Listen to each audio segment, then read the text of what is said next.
Baik teman-teman, kita mulai perkuliahan pada pagi hari ini. Sebelumnya, Assalamualaikum warahmatullahi wabarakatuh. Selamat pagi dan salam sejahtera untuk kita semua. Teman-teman, pada kesempatan pada pagi hari ini kita akan berdiskusi kaitannya tentang mata kuliah ilmu pakan dan nutrisi hewan. Ini merupakan pertemuan pertama saya, kalau nggak salah, kaitannya dengan di mata kuliah IPNH ya. Ya, pertemuan pertama saya kan ya. Gitu, benar. Oke. Jadi saya mohon maaf sebelumnya, harusnya materi ini saya sampaikan secara offline, tapi karena kondisi dan lain hal saya tidak bisa bertatap muka secara langsung dengan teman-teman. Tapi tidak apa-apa, kita sampaikan secara online. Semoga nanti materi yang saya sampaikan ini bisa diterima dan juga bisa bermanfaat bagi teman-teman semua. Jadi pada kesempatan pagi hari ini, teman-teman, kaitannya dengan pakan kambing dan juga domba atau pakan ruminansia secara garis besar. Oke, selanjutnya dulu.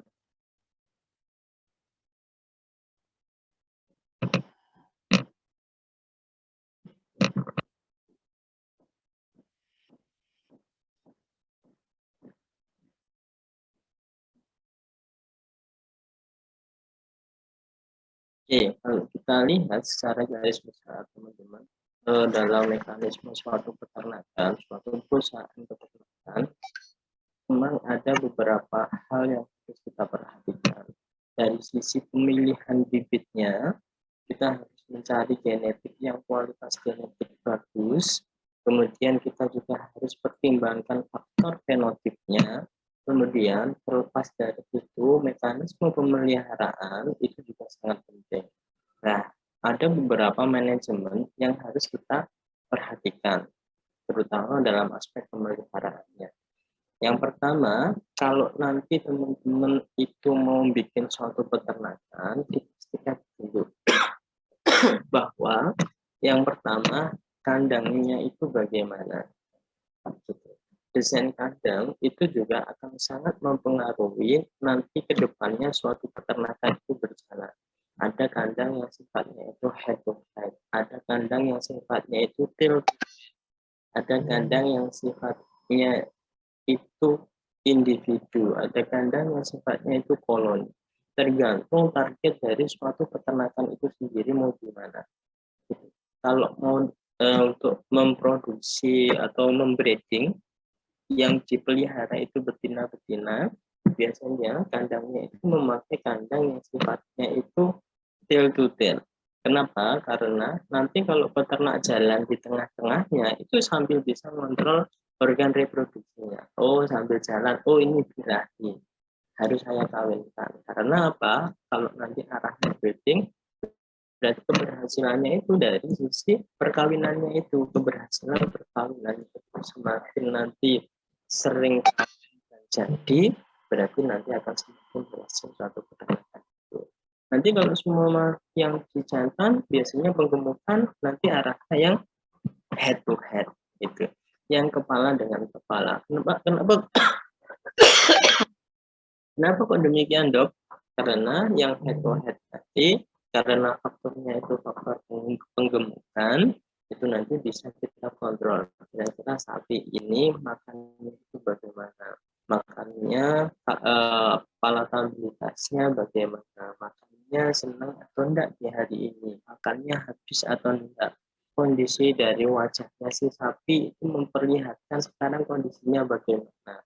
Sakit atau enggak, mukanya lesu atau enggak, matanya berair atau enggak, hidungnya kering atau basah. Nah, kayak gitu. Jadi head to head itu memang memiliki kelebihan sendiri-sendiri, kemudian tail to tail itu juga memiliki kelebihan sendiri-sendiri. Sambil nanti kita desain kandangnya, teman-teman juga harus mempersiapkan pakannya. Karena apa? Pakan itu merupakan 75% biaya produksi dari suatu peternakan.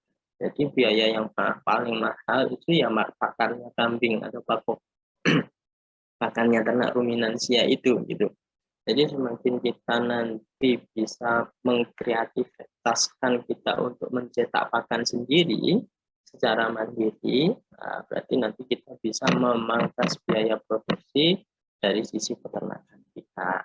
Jadi pakannya itu juga harus dipersiapkan. Pakannya yang gimana, Dok? Jadi teman-teman, dalam mekanisme suatu peternakan khususnya ternak ruminansia itu yang dibutuhkan memang ada beberapa pakan khusus gitu. Ada yang arahnya itu hijauan untuk pemenuhan kebutuhan serat kasarnya.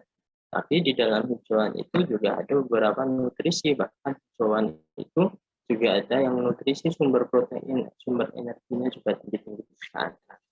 Kemudian untuk yang selanjutnya ada juga yang dinamakan pakan tambahan ataupun ada pakan yang lainnya. Itu nanti bisa kita gunakan konsentrat, complete feed ataupun yang lain.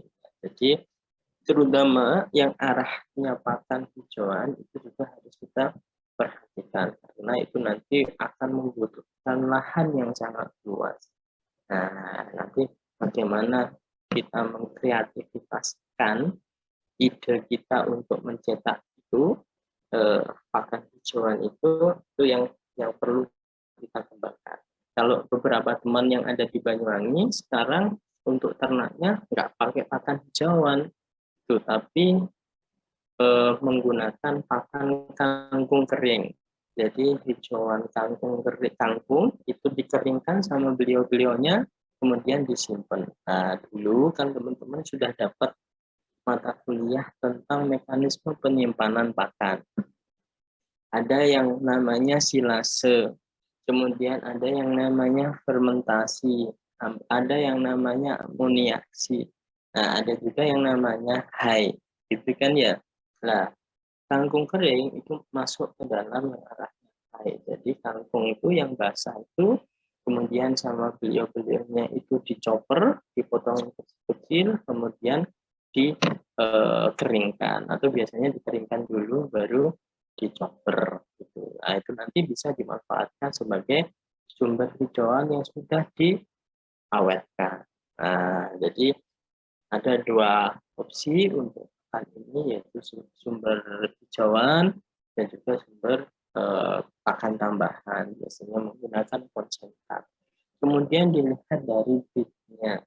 Nah, jadi seperti yang saya sebutkan tadi, pemilihan jenis itu juga sangat penting dari sisi genetiknya dan juga dari sisi fenotipnya. Kalau memang mau kambing perah, cari kambing perah yang unggulan terlebih dahulu. Kambing perah unggulan bisa kita menggunakan Sanen, bisa kita menggunakan Alpin, bisa kita menggunakan Tongkerbrook.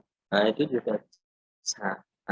Kemudian bisa kita silangkan dengan kambing yang plasma nutfah di Indonesia, misalkan kita silangkan dengan kambing etawa menjadi kambing sapera, itu bisa. Nah, kemudian teman-teman perlu diketahui bahwa manajemen yang perlu kita perhatikan juga tentang kaitannya breedingnya, perkawinannya. Ingat slogan bahwa breeding itu adalah jantungnya suatu peternakan. Kalau breeding ini nanti nggak kita kembangkan, nggak kita jalankan, lama-kelamaan populasi itu juga pasti akan turun. Nah, jadi kalau bisa memang breeding ini juga harus kita jalankan. Walaupun memang kalau kita lihat breeding ini jangka waktunya relatif cukup lama. Ya, misalkan kalau kita memelihara kambing gitu kan ya, breedingnya kebuntingannya 5 bulan. Kemudian biasanya kalau kita mau menjual jempena, kalau kita mau menjual anaknya di usia lepas satu, berarti 5 bulan tambah kurang lebih 3 bulan. Antara 8 bulan kita baru bisa panen. Nah, tapi kalau ini nggak dikembangkan, ini nanti pasti suatu peternakan akan menjadi lebih kecil lagi. Gitu. Nah, apalagi kalau kita lihat dalam sisi breeding ini banyak sekali faktor-faktor yang sifatnya itu menghambat mekanisme breedingnya, terutama pada ternak ruminansia besar sapi Nah, karena kan yang kita lihat ada banyak sekali kasus-kasus IP beberapa kali nggak jadi. Nah, kan kayak gitu. Nah, itu juga sering terjadi di kambing. Kambing kawin alam tapi kok nggak jadi-jadi. Jadi, faktor dari perkawinan ini relatif cukup banyak sekali yang nanti kita harus pertimbangkan, harus kita lihat. Mulai dari sisi organ si betinanya sampai dari sisi organnya jantannya. Kira-kira keduanya ini benar-benar sehat atau tidak, itu yang pertama. Yang kedua, dilihat dari faktor peternaknya. Kira-kira peternaknya ini sudah tahu dan juga sudah mampu belum mendiagnosis ternaknya itu dalam kondisi birahi atau tidak. Jadi percuma nanti kalau seumpama ternak itu dikawinkan, tapi dikawinkannya secara paksa dalam kondisi ternaknya itu masih belum birahi, ya tentu saja nanti akan enggak terjadi pembuahan. Harus sama-sama belajar dan juga tahu dari sisi ternaknya dan juga dari sisi peternaknya. Nanti kita sebagai dokter hewan, teman-teman harus mengedukasi Bapak ternak yang birahi itu tandanya abang, aku, angot, bengak, bengok. Atau nanti kalau seumpama dinaiki sama temennya, itu diam saja. Ekornya kipit-kipit. Nah, kayak itu nanti teman-teman bisa informasikan, edukasikan ke peternak. Siklusnya Bapak, nanti kalau seumpama sekarang itu dikawinkan, Bapak lebih bagus dicatat. Ini namanya recording, Pak. Itu. Nah, recording ini sebagai acuan bahwa si kambing ini, si sapi ini sudah dikawinkan, maaf ya, sudah dikawinkan di tanggal ini. Nah, nanti tolong dicek lagi ya Pak, di 18 hari lagi. Kalau nanti kambingnya minta kawin lagi, dikawinkan lagi ya Pak, berarti perkawinan yang di tanggal ini masih belum berhasil. Nah, nanti kalau 18 hari lagi ternyata tidak minta kawin lagi, Pak, tolong diamati kurang lebih 150 hari, 145 harian, itu nanti merupakan HPL-nya, hari perkiraan lahirnya dari kambingnya. Jadi, untuk recording ini menjadi acuan peternak untuk juga siap-siap 5 bulan ke depan. Jangan sampai nanti sudah HPL, ternaknya nggak diawasi, ternyata ada kendala dalam mekanisme kelahirannya. Sehingga malah berakibat mati dua-duanya. Fetusnya mati, induknya juga mati. Atau salah satunya yang meninggal itu juga bisa.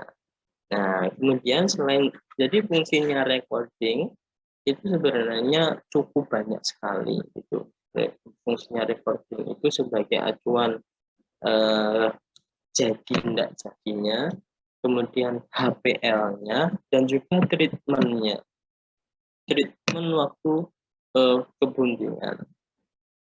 Ada yang dinamakan flushing pakan.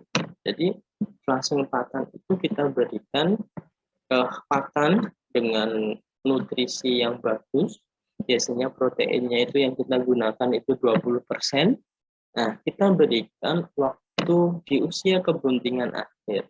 Biasanya di usia kebuntingan 3 bulan ke atas. Kenapa kok diberikan flushing pakan? Flushing pakan ini akan memacu kondisi kambing menghasilkan produksi yang bagus.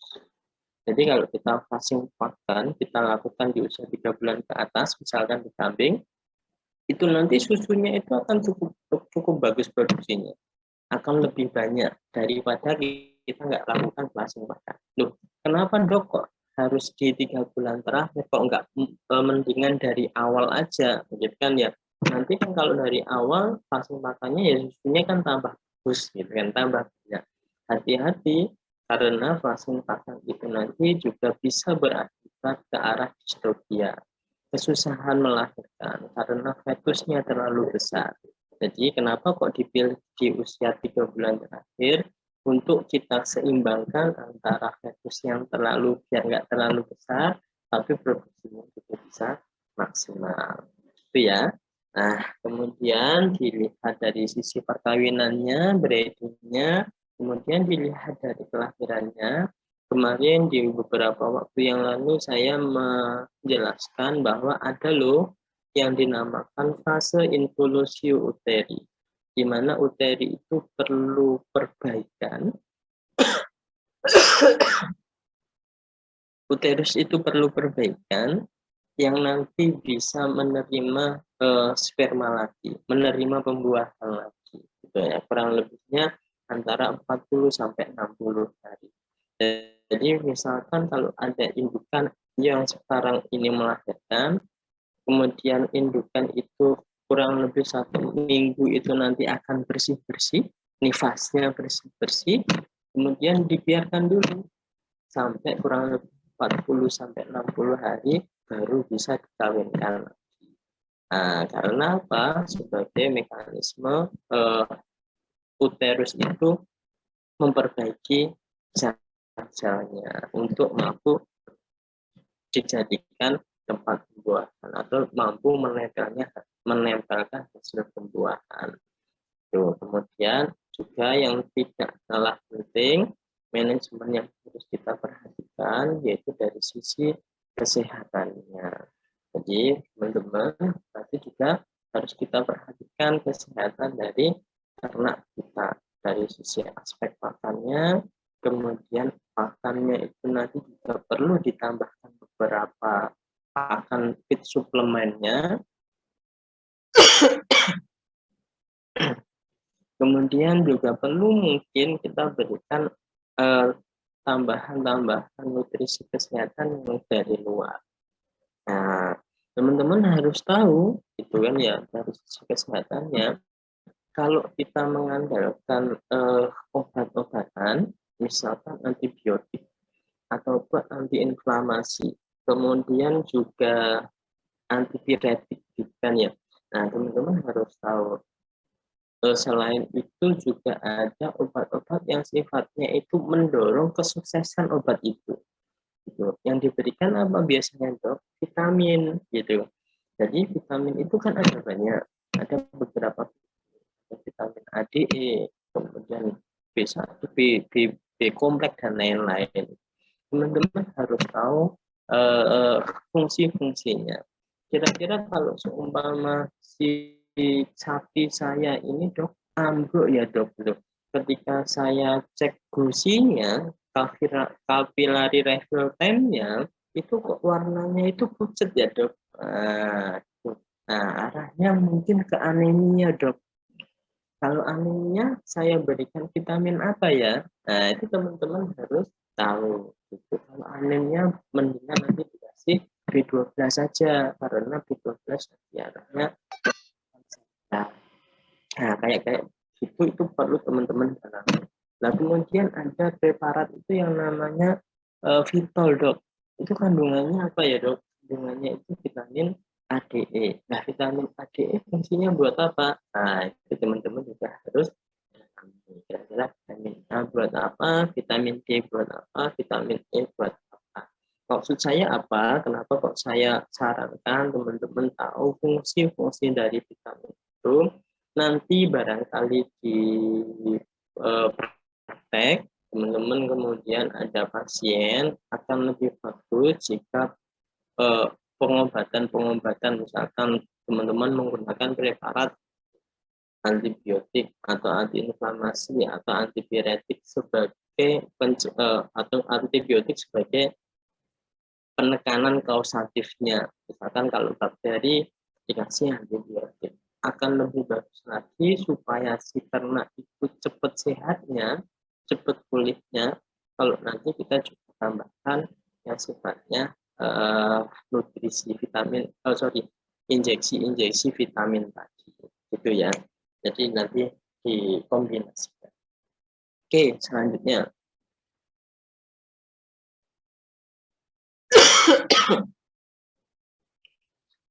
Nah,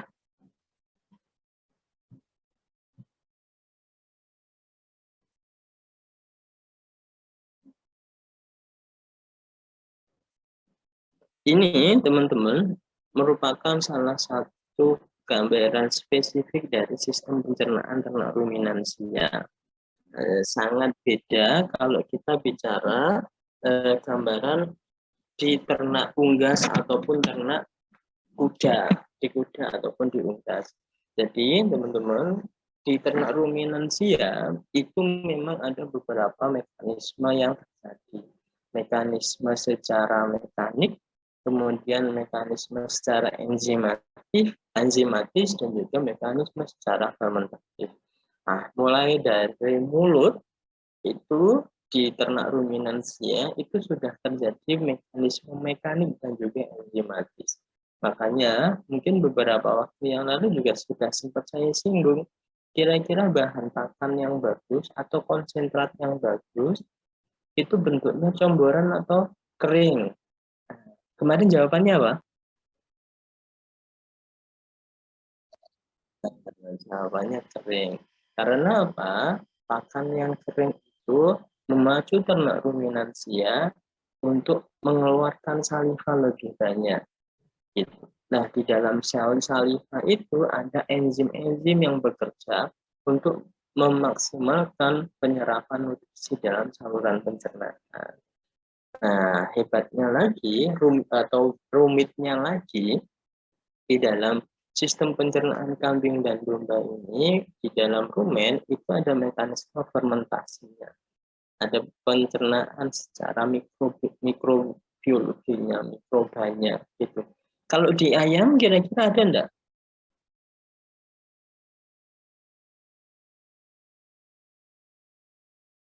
Kira-kira di ayam ada enggak? Apa hanya enzimatis kalau di ayam? Ada mekanisme. Hah? Ada ya? Oke, jadi kalau di ayam, walaupun jadi gini, untuk di ternak ruminansia itu memang yang berkembang bagus atau yang memaksimalkan bagus nutrisinya itu memang secara fermentasi, secara mikroba gitu di rumennya gitu. Nah, kalau di ayam ada juga yang mekaniknya itu, pencernaannya itu juga dibantu oleh bakteri, tapi nggak terlalu berkembang bagus, nggak terlalu banyak kalau di ayam di bagian jagungnya. Gitu. Tapi kalau di pencernaan kambing dan domba itu di bagian rumennya yang memang berkembang bagus. Tuh, oke, selanjutnya.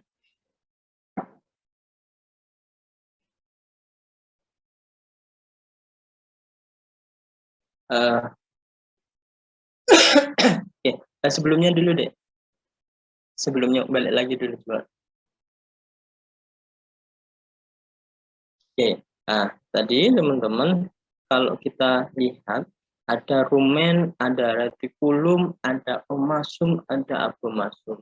Jadi nanti teman-teman juga perhatikan bahwa ada beberapa kaitannya dengan permasalahan yang terjadi di dalam saluran pencernaan.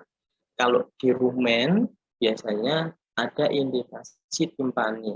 Kalau ada kasus-kasus timpani, kembung, pasti nanti rumennya itu akan terlihat besar pada sebelah kiri dari ternak ruminansia, sebelah sinisternya. Nah, bisa kita lakukan aplikasi trokar, kita tujuh rumennya gitu. Nah, tapi selain itu ada juga yang namanya left displayed abomasum. Jadi gangguan-gangguan yang terjadi perubahan atau letak abomasum ini yang berpindah tempat gitu. Yang biasanya ada di posisi di sebelah kanan bawah, nah kemudian abomasum ini pindah ke sebelah kiri gitu. Nah, yang menyebabkan nanti ternak itu juga akan mengalami kesakitan gitu, bisa sampai mati. Salah satu penyebabnya atau yang sering terjadi itu di sapi perah yang diberikan pakan secara mendadak perubahannya. Nah, bisa nanti menyebabkan yang namanya left displayed abomasum. Oke, selanjutnya. Oke, selanjutnya dulu.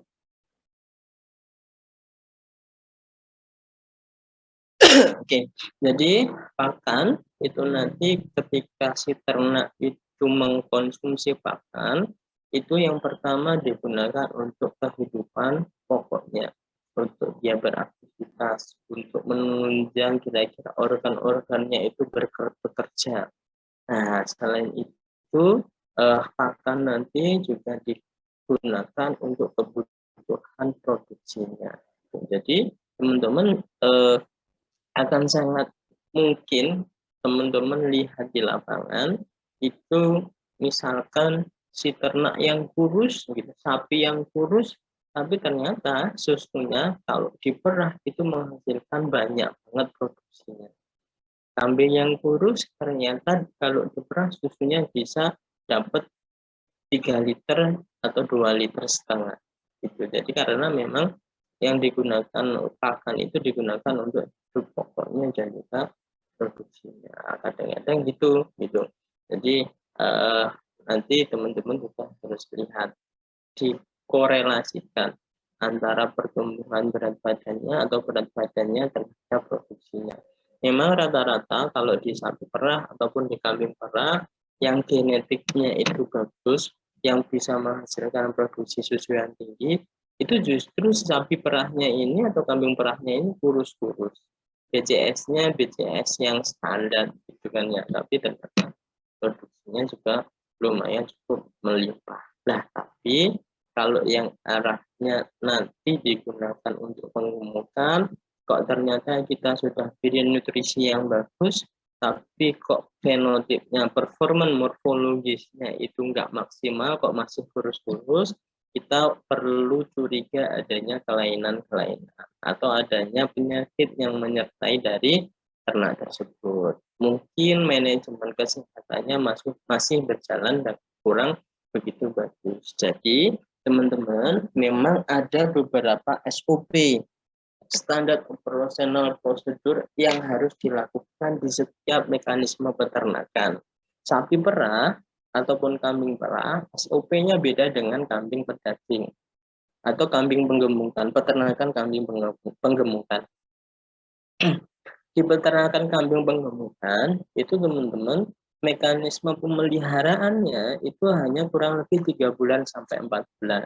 Habis itu dombanya, kambingnya langsung dijual dengan bobot timbang, gitu kan ya. Nah, itu mekanisme mulai dari masuknya kambing itu sudah ada SOP-nya. Ketika kambing masuk, domba masuk, itu sama beliau-beliaunya, para peternak-peternak itu harus ditimbang. Nah, ketika sudah ditimbang, si kambing ataupun si domba tadi itu dimasukkan kandang adaptasi. Nah, di kandang adaptasi itu sama peternak-peternak itu diberikan standar pakannya yang sesuai kandungan nutrisi yang dibutuhkan, kemudian diberikan vitamin B kompleks, misalnya vitamin untuk nafsu makannya, kemudian juga diberikan obat cacing. Gitu. Dan nanti kalau dalam fase antara 1 minggu sampai 2 minggu, si kambing itu masih belum menunjukkan performa morfologis yang bagus, bentuknya itu tidak ada perubahan, maka itu akan dilaksanakan akhir tahap pertama. Misalkan 10 ekor kita masukkan kandang adaptasi, kita sudah treatment kesehatan, kasih vitamin B kompleks, kasih obat cacing, gitu kan ya. Pakannya kita sudah standarkan dengan nutrisi yang tinggi. Selang 2 minggu, ternyata kambing 1, kambing 4, kambing 6, pertumbuhannya kok masih tetap saja ya. Berarti kambing itu harus diakhir. Itu akhir tahap pertama. Yang 7 ekor masuk ke kandang penggemukan yang nanti bisa dipanen kurang lebih selama 3 bulan sampai 4 bulan lagi. Jadi gitu mekanisme SOP-nya kalau kita mainnya main penggemukan. Oke, selanjutnya.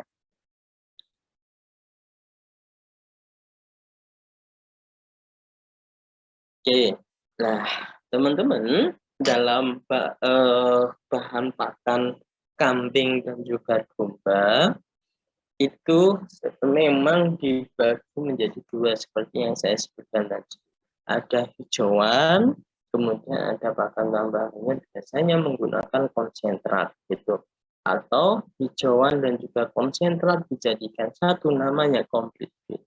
Nah, kemarin sudah saya singgung juga bahwa hijauan itu karakteristik kambing dan juga domba itu beda-beda. Nah, saya tanya dulu ini, yang digambar, yang warna putih itu kambing atau domba?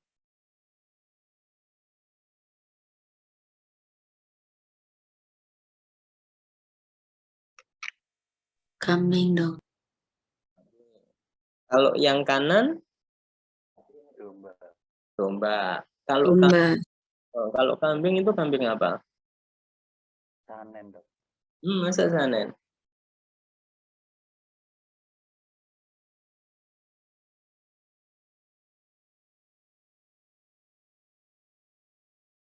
Sanen? Sanen atau bur?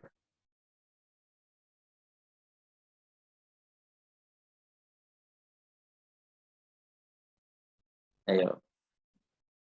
Jadi kalau dilihat dari bentuknya, gitu, kalau dilihat dari fenotipnya, kambing sanen itu relatif telinganya itu agak cenderung kecil kemudian jepiping ke atas, gitu kan ya. Kalau telinganya itu turun kayak gini, itu hasil persilangan sanen sama etawa. Persilangan sanen sama etawa itu nanti menghasilkan kambing yang hampir sama kayak di foto ini. Telinganya jatuh, belum nggak jepiping gitu kan ya. Kemudian tanduknya itu ya kayak gini, bentuk warnanya itu ya putih gitu. Tapi ini adalah kambing fur gitu. Kenapa kok bisa dikatakan kambing fur? Karena hasil anakannya itu dengan berjantannya. Warnanya pola warna furnya. Gitu. Nah, kalau yang kanan ini domba, lucu-lucu banget. Nah, kira-kira ini domba apa?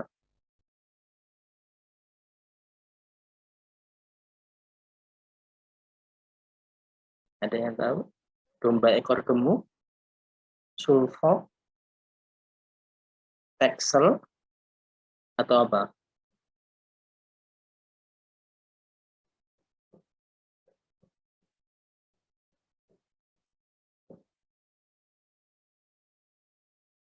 Merino dok. Merino, benar. Ini domba merino. Jadi teman-teman di Indonesia itu pada posisi sekarang ini itu ada banyak sekali jenis kambing dan juga jenis domba yang masuk ke Indonesia. Gitu. Ada untuk jenis kambing itu ada yang fur. Selain di plasma nutfahnya Indonesia ya, ada kambing etawa, kemudian kambing senduro, kemudian ada kambing kacang atau Jawa randu. Kemudian sekarang yang baru masuk itu ada sanen, kemudian ada alpin, ada tunggebruk, macam-macam. Sekarang tambah banyak gitu.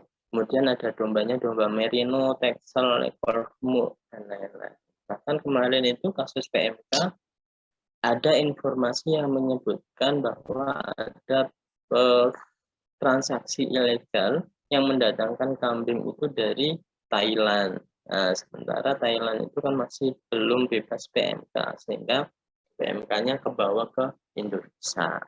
Tuh.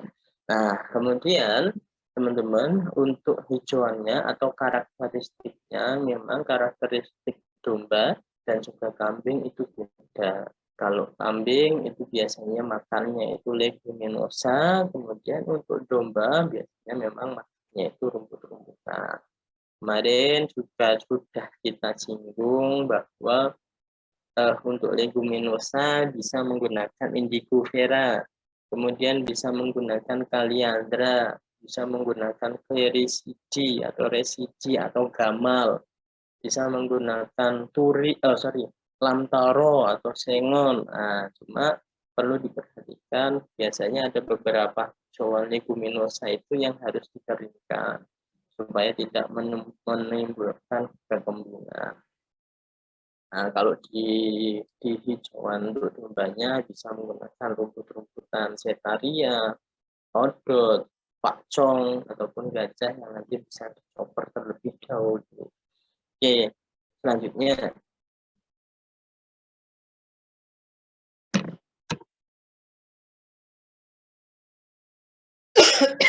Oke, untuk pakan utamanya atau pakan basalnya bisa menggunakan forage, rumput leguminosa, dan rohi atau limbah pertanian. Jadi memang diutamakan dari bahan pelengkap pun atau pakan tambahannya pun akan lebih bagus jika tidak bersaing dengan manusia.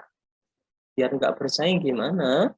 Ya kita harus bisa memanfaatkan limbah-limbah pertanian yang ada. Cuma harus diperhatikan juga nutrisinya. Contohnya gimana? Contohnya misalkan jerami padi itu sebenarnya kan juga bisa dimanfaatkan untuk pakan ternak ruminansia. Kadang-kadang ada yang memanfaatkan jerami padi saja gitu. Nah, kalau nanti aspek nutrisinya nggak diperhatikan, akan muncul efek negatif juga. Misalkan teman-teman nanti kalau pengmas, kemudian ketemu pemberian jerami padi kurang lebih antara 4 bulan, 5 bulan, coba ditanya.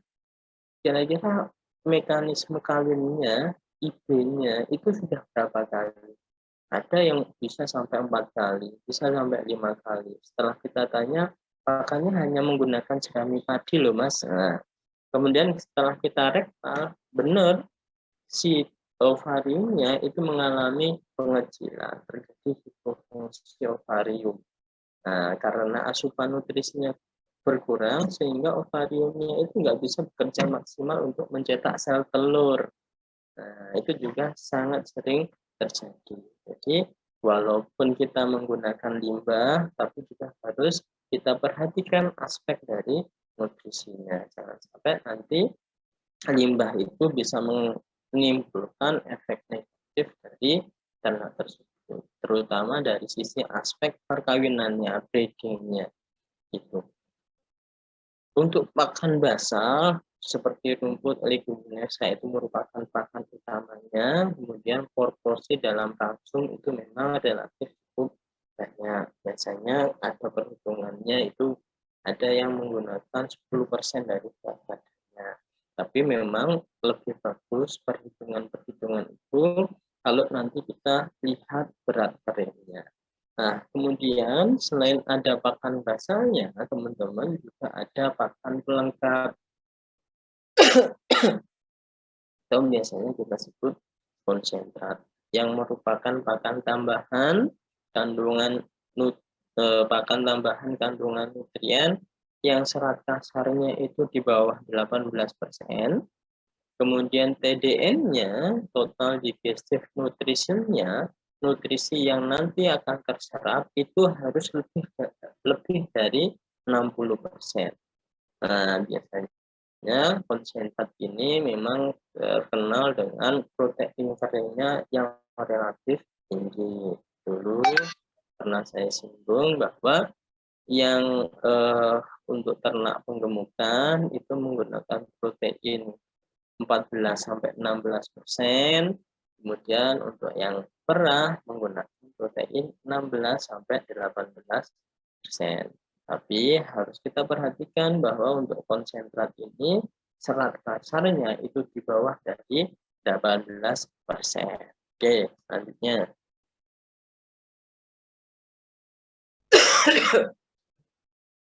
Oke, pakan sebagai sumber protein yang baik untuk pertumbuhan kambing itu bisa menggunakan daun kacang tanah, kemudian ada daun kacang panjang, daun kedelai, kemudian daun gamal yang atau biasanya kita sebut residi atau peresidi, daun turi, daun lamtoro, daun kaliandra. Nah, sekarang ada tambahan lagi yang sekarang ini lagi dikembangkan, itu ada yang namanya indigo vera.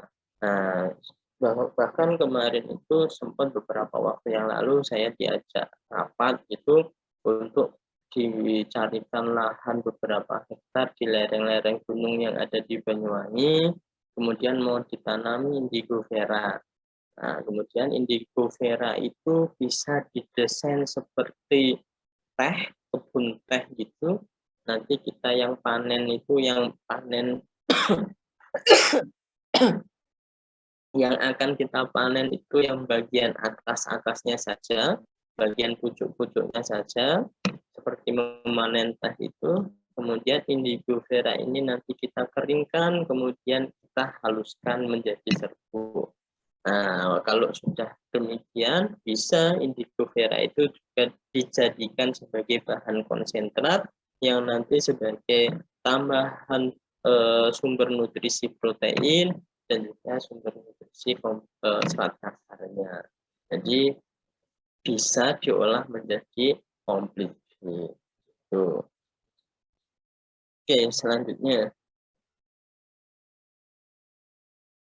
Tapi teman-teman juga harus tahu bahwa ada loh beberapa hijauan itu yang berbahaya diberikan kepada ternak ruminansia. Contohnya apa? Contohnya daun singkong, gitu kan ya. Daun singkong kalau tidak dilayukan itu nanti akan sangat cepat menimbulkan si ternak itu menjadi kembung. Atau kalau tidak daun singkong misalkan yang hampir sama kayak lamtoro, daun pete. Nah, itu juga gitu. Itu nanti juga akan bisa menimbulkan efek keracunan pada ternak kita. Jadi teman-teman harus tahu. Nah, selain rumput sisa hasil pertanian, itu juga dapat digunakan sebagai sumber energi. Antara lain bisa kulit dan juga daun singkong. Nah, kemudian daun papaya terakhir ini yang bukan daun singkongnya malah, tapi kulitnya.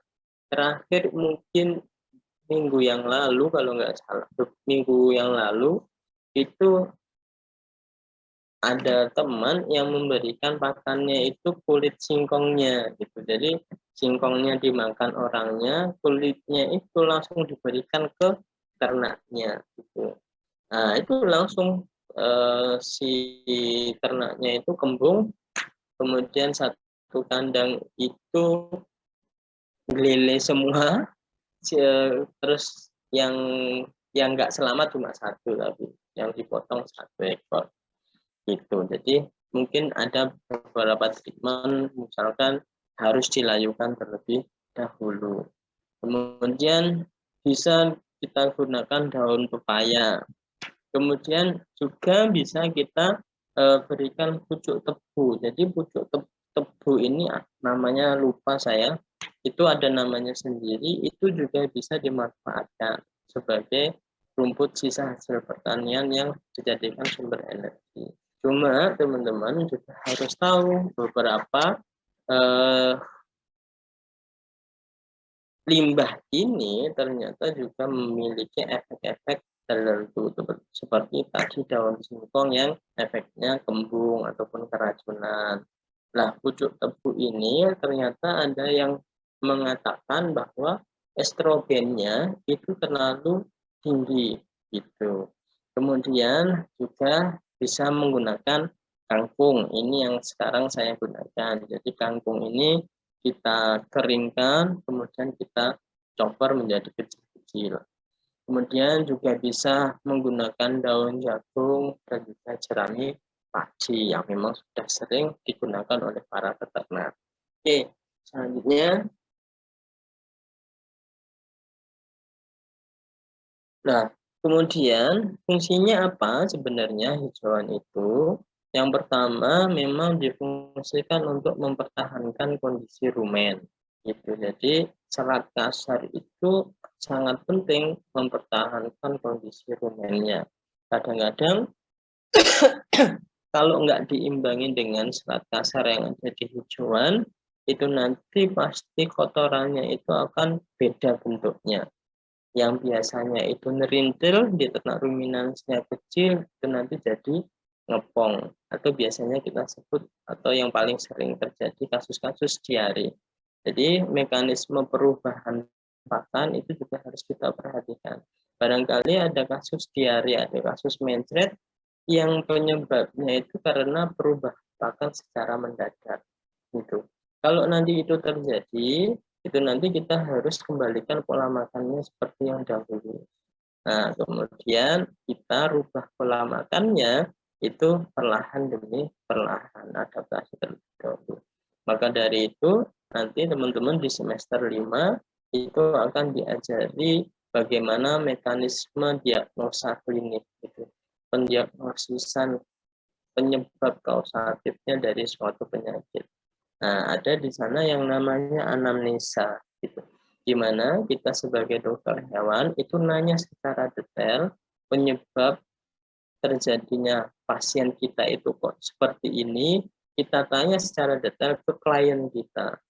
Nah, dari anamnesa itu nanti kita bisa sedikit meraba-raba kira-kira, oh pasien kita itu sakit gara-garanya gini. Nah, maka dari itu nanti kita bisa lakukan treatment. Oh, saya treatment dengan preparat obat ini. Nah, gitu. Nah, itu nanti di semester 5. Nah, nanti kalau seumpama kita temukan, oh ternyata diarenya itu disebabkan karena perubahan pola makan yang mendadak, bisa kita nanti, oh saya treatment ini saja, kemudian kita edukasikan ke klien kita untuk dikembalikan terlebih dahulu di pola makan sebelumnya, kemudian pola makan selanjutnya diganti secara perlahan, sedikit demi sedikit. Nah, kemudian merangsang remastikasi, kemudian merangsang saliva, yang nanti saliva itu akan turun ke rumen juga, membuat rumen tidak asam, yang nantinya akan membuat rumen itu terjaga ekologinya, dan juga mikroba melaksanakan fungsinya untuk proses fermentasi pakan dalam rumen itu menjadi maksimal. Oke, selanjutnya.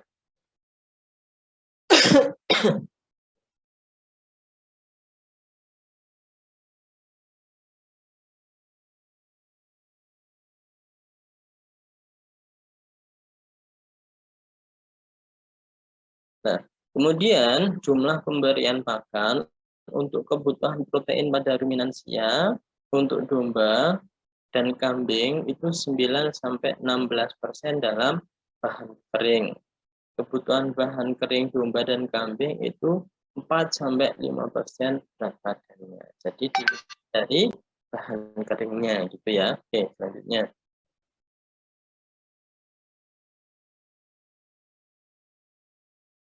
Jenis pakan kambing dan domba bisa hijauannya untuk rumput, kemudian hijauannya rumput, legum dan limbah pertanian, misalkan janggal kedelai.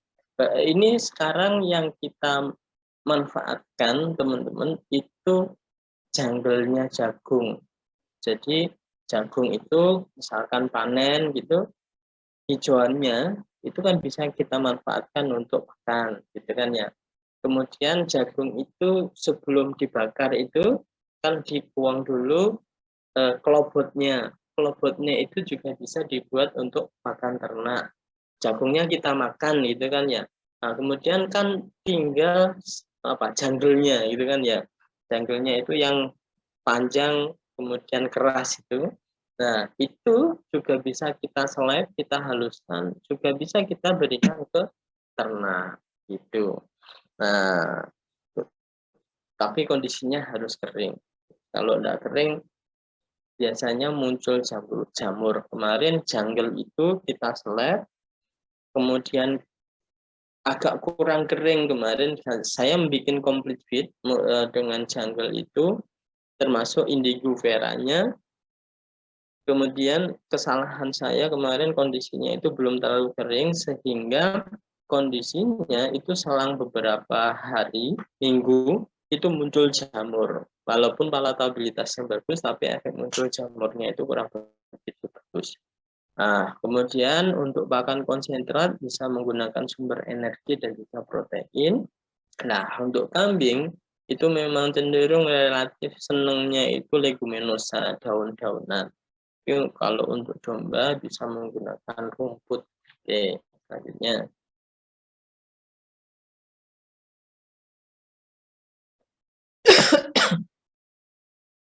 Nah, ini teman-teman juga bisa kita kondisikan. Jadi rasio pakan rumput dan legum atau dedaunan dalam kondisi fisiologi ternak dewasa yang kondisinya kering itu bisa kita berikan 75-25%, komposisi hijauannya 75%, kemudian konsentratnya 25%.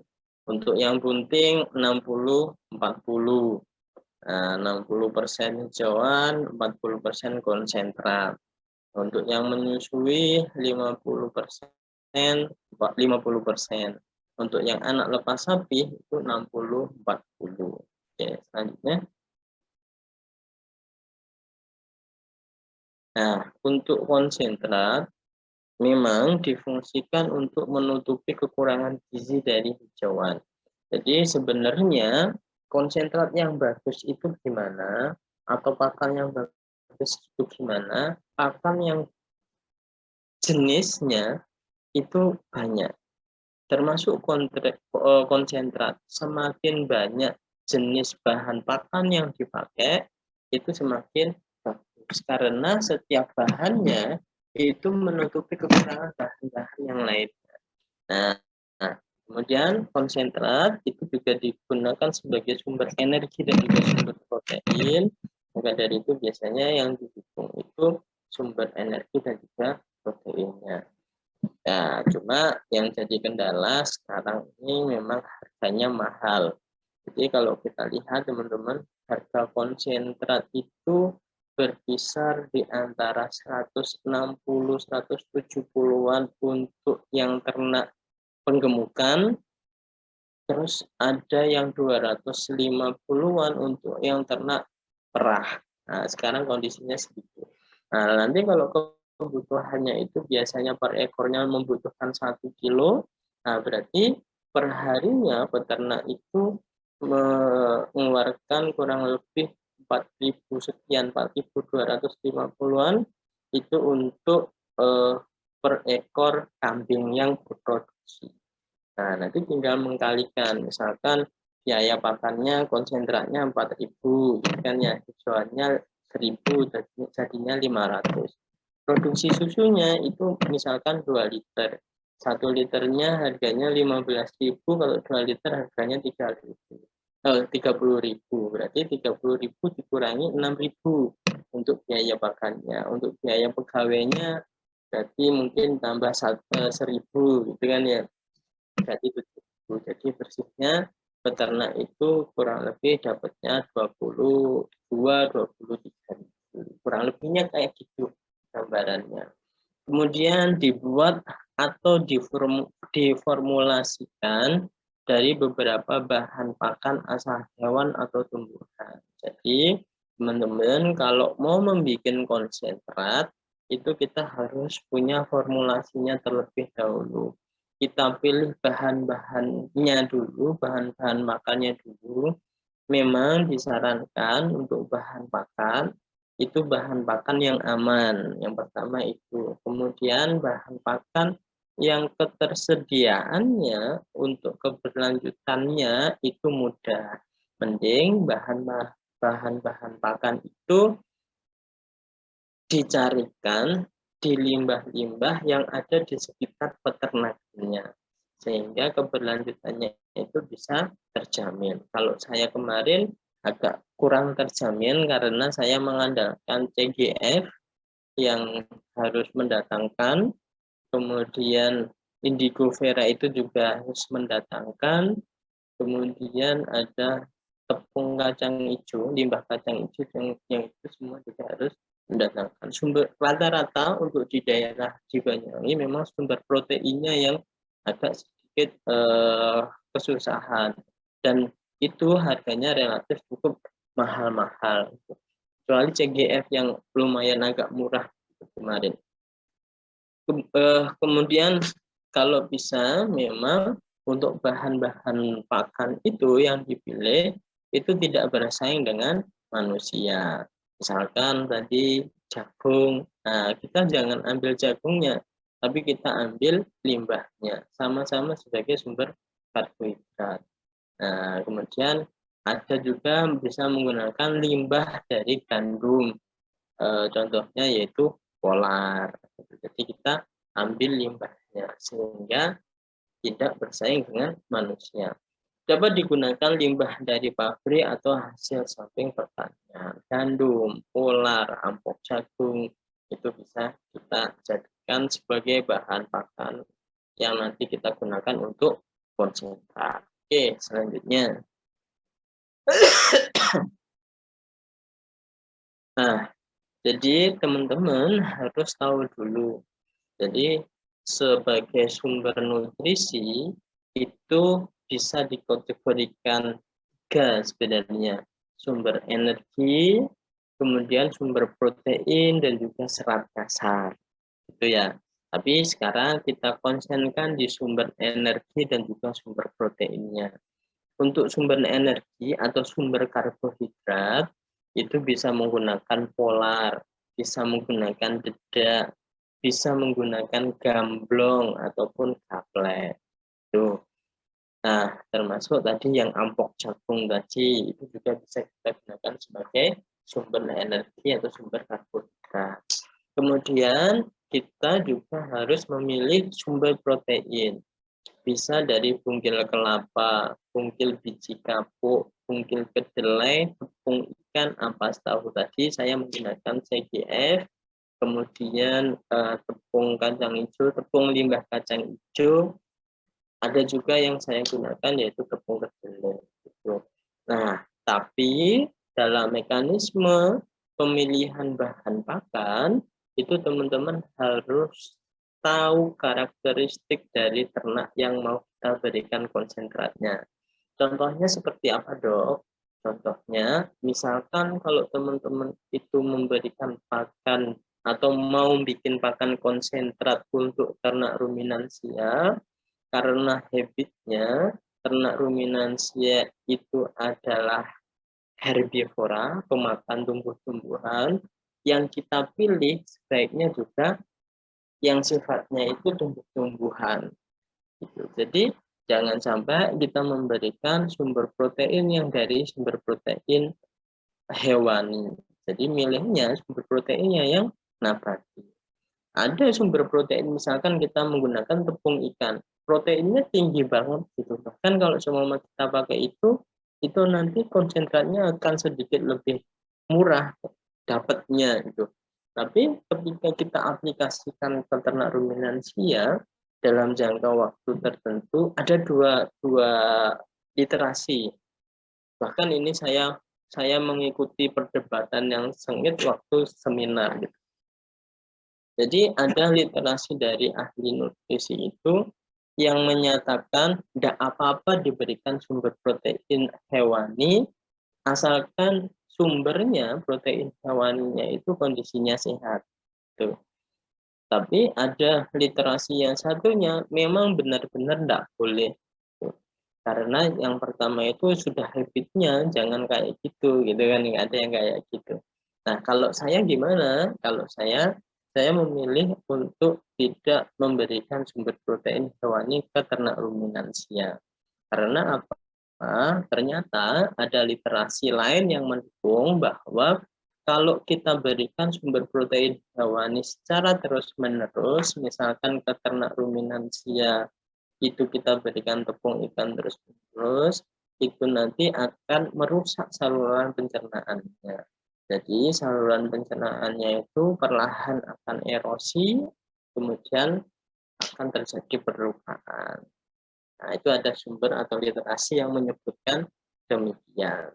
Tidak tahu nanti kalau yang digunakan itu untuk penggemukan itu saya kurang tahu gitu. Jadi misalkan 1 bulan 2 bulan langsung dipotong, kira-kira dampak dari saluran pencernaannya itu kan masih belum terdampak gitu kan ya. Tapi kalau dalam jangka panjangnya itu jelas nanti akan merusak dalam saluran pencernaan.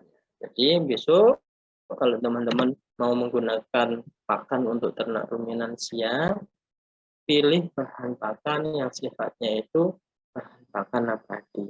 Beda lagi kalau nanti teman-teman bikin pakan konsentratnya ke sisi ternak unggas, nah, pasti akan sangat membutuhkan yang namanya tepung ikan. Karena tepung ikan itu aman untuk dikonsumsi di ayam. Gitu. Oke, selanjutnya. Nah, teman-teman, ini yang juga nggak kalah penting, tapi sedikit dikesampingkan oleh para peternak. Ada yang namanya mineral. Bahkan saya pun juga mengesampingkan yang namanya mineral. Efeknya apa? Kemarin kambing saya ambruk 2 ekor setelah melahirkan. Gitu. Mineral ini fungsinya untuk pertumbuhan tulang dan perbaikan jaringan. Kemudian sebagai kofaktor enzim dan juga hormon. Kemudian menjaga keseimbangan pH cairan tubuh dan juga pembentukan mineral. Ada beberapa kasus yang namanya hipokalsemia, ambruk setelah melahirkan karena si induk kekurangan mineral. Jadi mineral ini kebutuhannya itu sebenarnya nggak banyak per hari, tapi sangat riskan sekali kalau sampai nanti si ternak itu kekurangan mineral. Nah, mungkin beberapa waktu yang lalu juga teman-teman dijelaskan bahwa mineral itu ada yang sifatnya makro, ada yang sifatnya mikro. Ada yang dibutuhkannya itu dalam jumlah banyak, ada yang kebutuhannya itu dalam jumlah sedikit. Bahkan kalau kebanyakan arahnya malah ke keracunan. Nah, itu nanti teman-teman harus dalami dan juga pertimbangkan dalam sebuah peternakan. Gitu.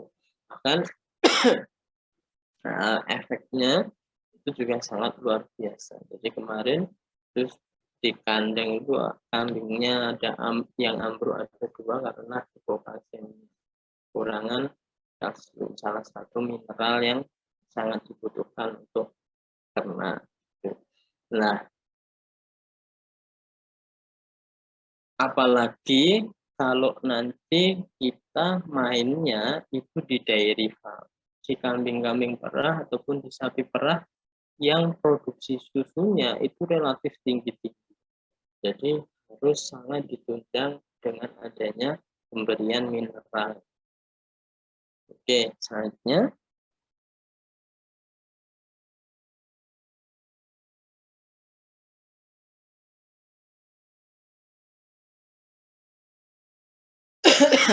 Oke, cara pemberian pakan sekitar waktu kawin, kelahiran kembar 2-3 ekor, proteinnya pakannya 18-20%, bisa diberikan 1-1,5 kg per ekor. Gitu.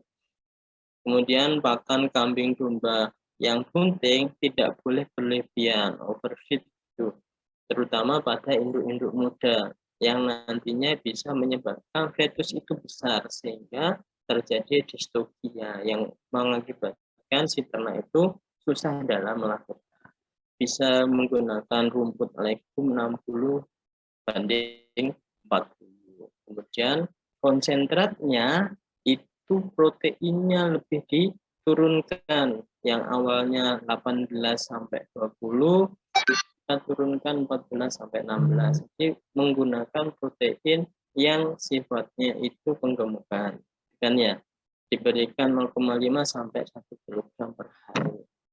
Dan yang enggak kalah penting, berikan tambahan mineral. Bisa UMB, bisa UMMB, bisa MB. Nah, jadi macam-macam. Ada urea, molasses, mineral blok. Ada mineral blok, urea mineral blok, itu macam-macam. Oke, jadi ini yang nanti teman-teman harus pertimbangkan dan juga perhatikan. Oke, selanjutnya. Sampai sini ada yang perlu ditanyakan?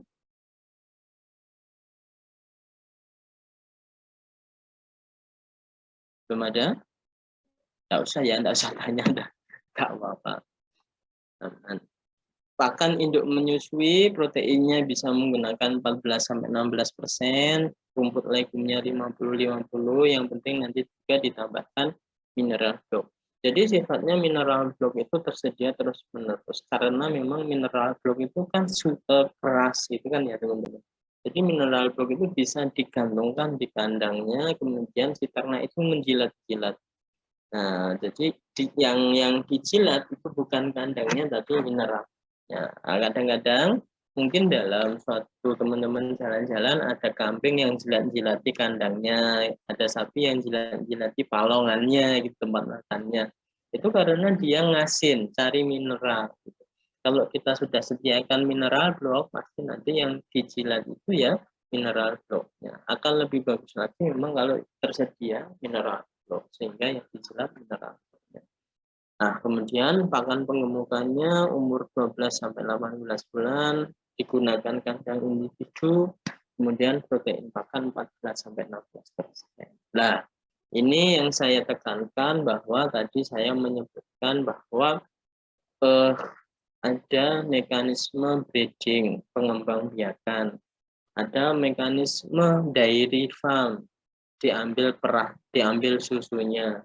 Ada mekanisme penggemukan yang tadi saya menyebutkan bahwa SOP-nya itu ternak datang, kemudian masuk kandang adaptasi, kemudian di kandang adaptasi diberikan treatment obat cacing sama B-kompleks, kemudian protein pakannya itu disesuaikan, makannya itu disesuaikan. Kalau nanti ada ternak yang nggak sesuai, itu akhir tahap pertama. Tapi teman-teman perlu diperhatikan juga, untuk memaksimalkan penggemukan, itu kita bisa menggunakan kandang individu yang memang relatif cukup sempit, hanya satu ternak itu saja. Gitu. Dan dipastikan bahwa kita memberikan pakan bukan untuk pertumbuhan tingginya, untuk pertumbuhannya, tapi peningkatan berat badannya. Jadi kita milihnya untuk pakan penggemukan itu di antara 12 sampai 18 bulan. Kadang-kadang kita milihnya itu lepas dari poel giginya dari ternak tersebut, karena lepas dari poel gigi itu biasanya pemaksimalan nutrisi yang masuk itu bukan untuk pertumbuhan, tapi untuk pemaksimalan penggemukan, pemaksimalan pertumbuhan dagingnya, bukan pertumbuhan tulangnya. Oke, selanjutnya.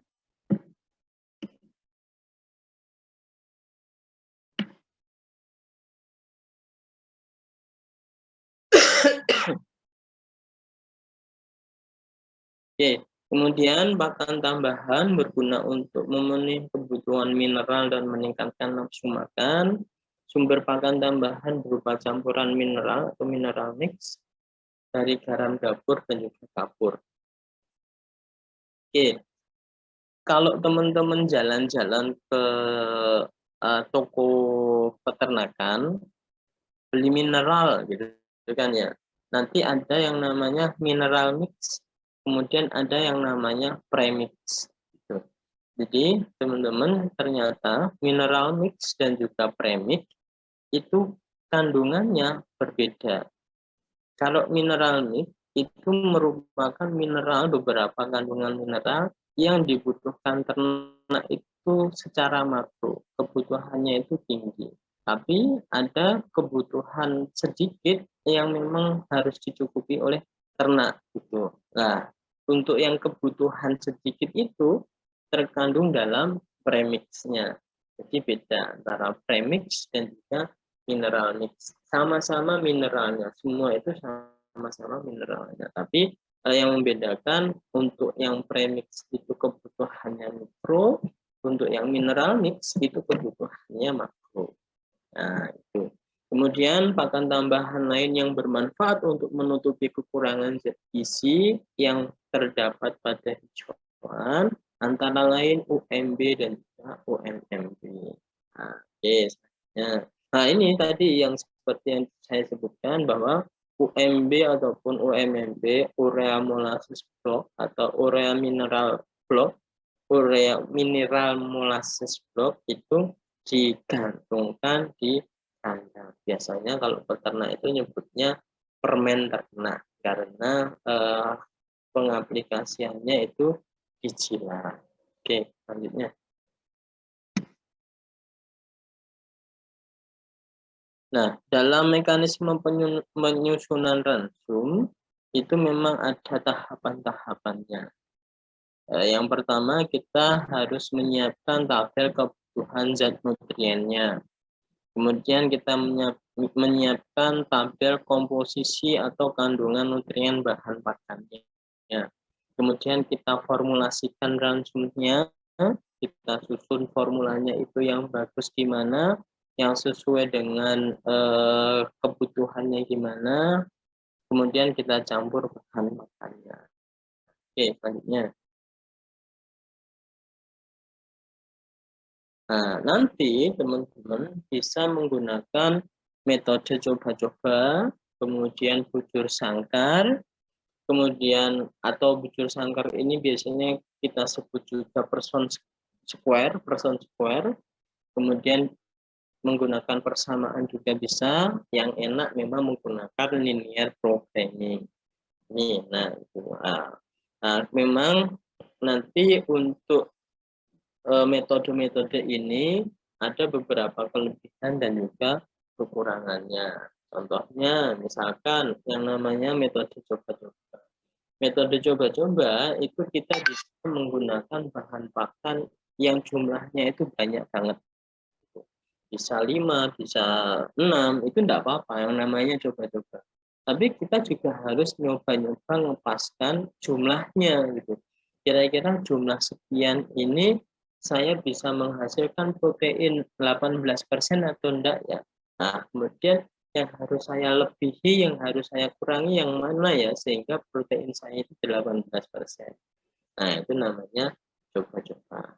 Kemudian untuk yang person square itu agak sedikit simple gitu, mudah dalam perhitungannya. Tapi kelemahannya metode ini yang kita gunakan itu hanya bisa beberapa bahan pakan. Kalau kita menggunakan satu metode person square, itu hanya 2 bahan pakan. Tapi 2 bahan pakan itu bisa kita kembangkan lagi menjadi 3 bahan pakan.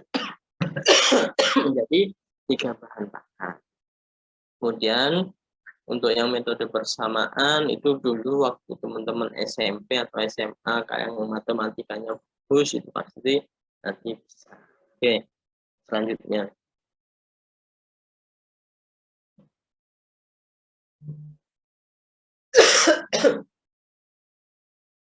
kemudian formulasi ransum kambing dan domba muda. Misalkan berat badannya itu 20 kg. Kemudian kebutuhannya itu berat keringnya itu 5% dari berat badannya, jadi 1 kilo. Kemudian protein keringnya 16%, kalsiumnya 0,5, fosfornya 0,3. Bahan yang tersedia rumput gajah dan juga clearicidi. Untuk rumput gajahnya berat keringnya 21, pK-nya 10,5, kalsiumnya 0,5, fosfornya 0,3. Kemudian untuk gamalnya, clearicidinya, pK-nya itu 25, berat keringnya itu 25. Kemudian pK-nya itu 24,3. Kemudian kalsiumnya 0,6. Kemudian fosfornya 0,2. Ini yang kita jadikan acuan. Oke, selanjutnya. Nah, kalau nanti menggunakan metode bujur sangkar atau person square, itu kita silangkan itu. Yang rumput gajah tadi proteinnya 10,5. Untuk yang clearicidi proteinnya 24,3. Nah, yang protein kita harapkan itu ditaruh di tengah-tengah. Nah, jadi 10,5 itu protein dari rumput gajah, 24,3 itu protein dari clearicidi atau gamalnya. Nah, tadi kita menginginkan protein yang diberikan ke ternak itu 16%. Nah, jadi protein yang dibutuhkan di ternak itu ditaruh di tengah-tengah. Nah, terus kemudian kita kurangi. 16 dikurangi 10,5 itu jadinya 5,5. Ditaruh di pojok bawahnya. Gitu. Kemudian 24,3 dikurangi 16 jadinya 8,3. Lah, 8,3 sama 5,5 ini ditambah terlebih dahulu, ditotalkan terlebih dahulu jadinya 13,8. Nah, untuk menghasilkan protein 16%, maka 8,3 per 13,8 kali 100% sama dengan 60,15. Kemudian 5,5 per 13,8 kali 100% itu 39,85. Jadi kalau nanti teman-teman mau menghasilkan protein 16%, dibutuhkan rumput gajahnya itu sebesar 60,15%, glirisidinnya sebesar 39,85%.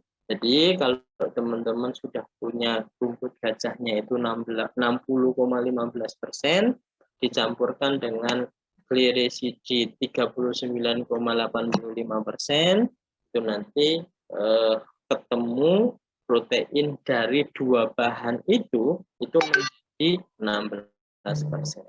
Paham nggak dari sini? Ada yang perlu ditanyakan nggak?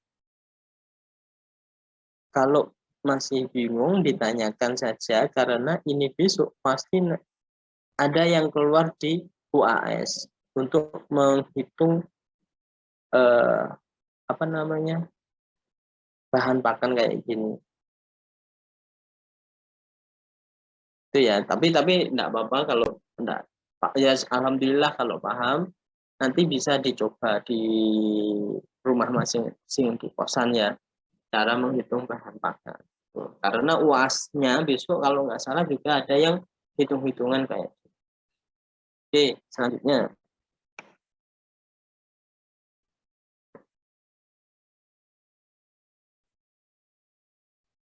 Nah, kemudian untuk rumput gajah 60,15% kali 1000 gram untuk dijadikan berat kering jadinya 0,1,5 gram atau 100 per 21 kali 0,15 gram, 5 gram jadi 2,864 gram berat badan atau berat badannya ya itu.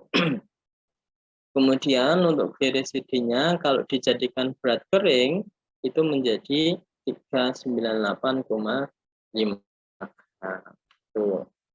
Nah, kemudian untuk cek PK-nya, cek protein keringnya.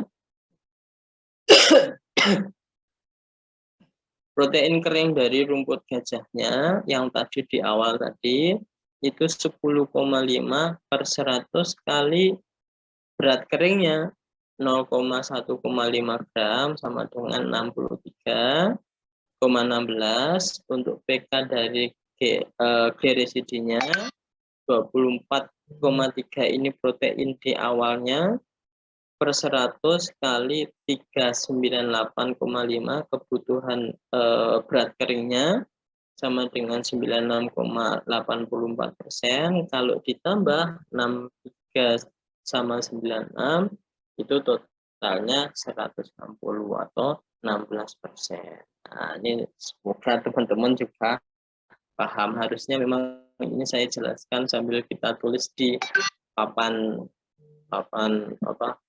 depan gitu, cuma saya mohon maaf karena masih belum bisa. Oke, selanjutnya. Tapi nanti kalau seumpama teman-teman mau nyoba kemudian masih bingung, itu tolong segera konfirmasi ke saya, bisa WA ataupun yang lain.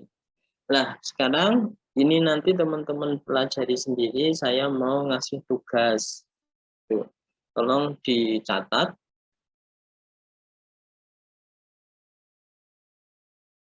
Jadi, dicatat ya. Sudah siap semua ya?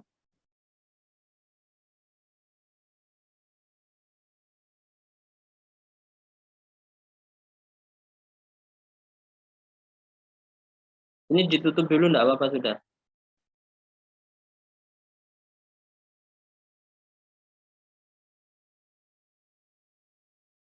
Bertanya dok, di stop share screen. Stop share nggak apa-apa.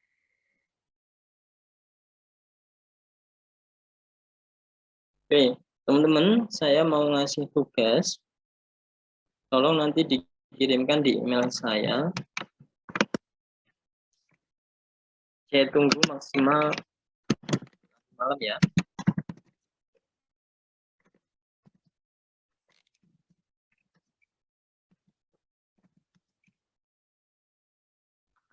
elsaputro@gmail.com. Nah, ini email saya. Nanti tolong dikasih nama dan juga NIM. Tugas saya punya kambing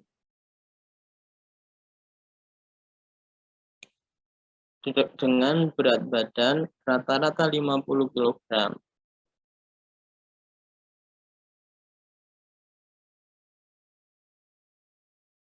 Kemudian kebutuhan proteinnya itu 18%.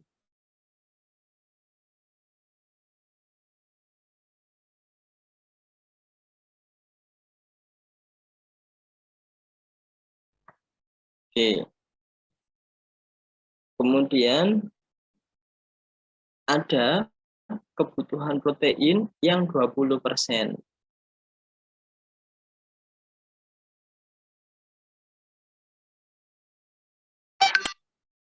Mahasiswanya ada berapa? 45.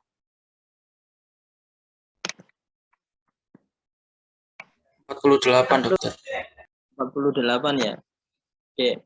Untuk mahasiswa absen 1 sampai 15, tolong saya dibikinkan protein 18% dengan bahan pakan sumber protein, sumber karbohidrat, tentukan sendiri dengan metode coba-coba.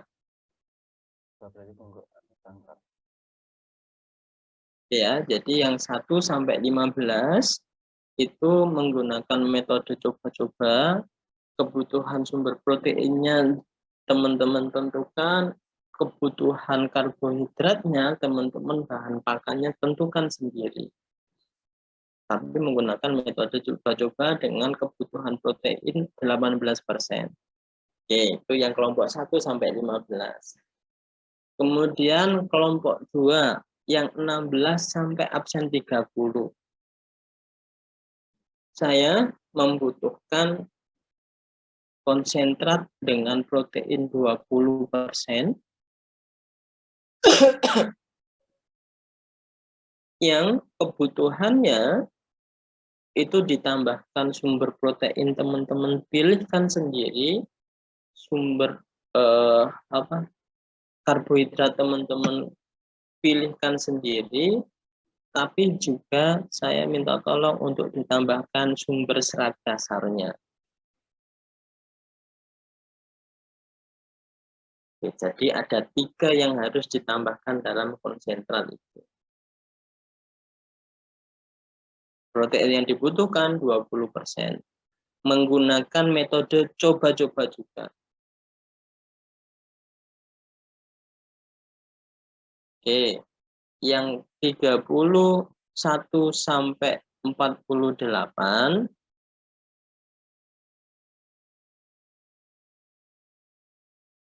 saya butuh proteinnya itu 16%.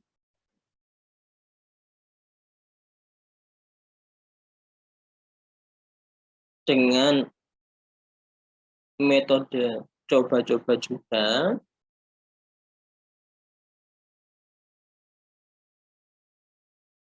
Sorry, saya rubah. Dengan metode Poisson square.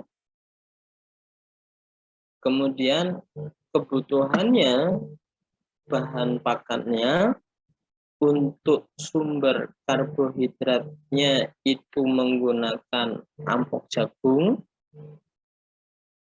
Kemudian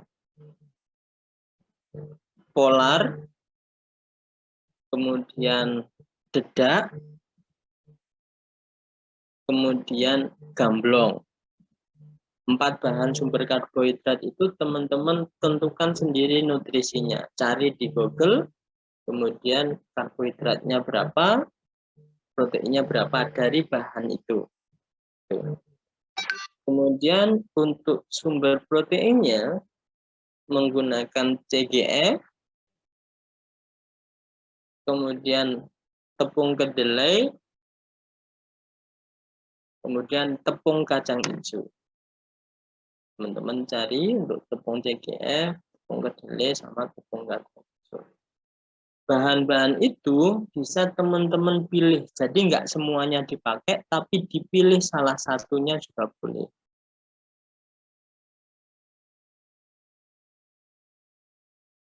Oke, aman? Ada yang perlu ditanyakan? Deadline-nya jam berapa tadi? Deadline-nya nanti malam sampai saya tunggu sampai jam 12. Baik, dokter. Di-emailkan di saya ya, di Among Elsa Putro ya.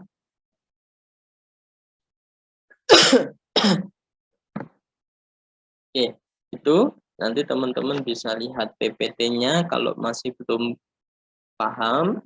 Kalau masih belum paham lagi bisa chat ke saya. Kalau memang nggak ada yang ditanyakan, saya akhiri perkuliahan pada siang hari ini. Semoga bermanfaat karena ini merupakan basic kita untuk membuat sehat. Jadi saya harap teman-teman bisa mendalaminya yang nantinya akan sangat bermanfaat sekali ketika kita terjun di lapangan.